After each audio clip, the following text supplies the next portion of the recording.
Les scientifiques se sont accaparés cette découverte et l'ont appelé pendant des années le vinaigre antiseptique. Ensuite, ils l'ont enregistré au codex de la pharmacopée. Et c'est à ce moment précis que les scientifiques ont été contraints de rendre les lettres de noblesse à ceux qui l'ont inventé, à l'origine.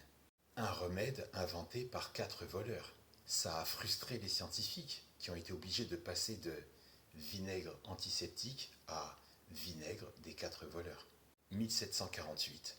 Le vinaigre des 4 voleurs est officiel et enregistré au codex de la pharmacopée, c'est-à-dire le registre, l'encyclopédie qui recense les poisons, les formules et remèdes de ce type, les plantes aromatiques à usage thérapeutique.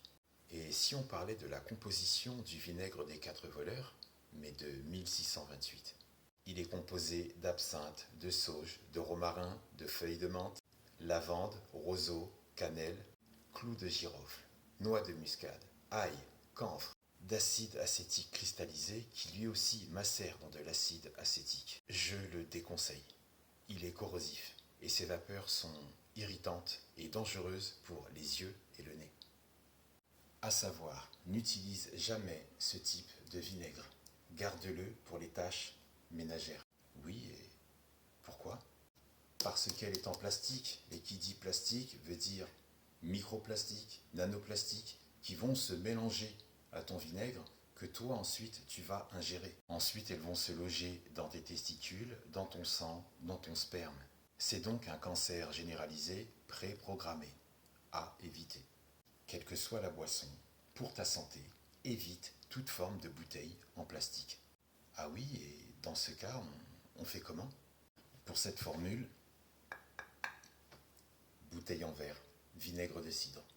Tous les ingrédients pour cette formule sont faciles à trouver.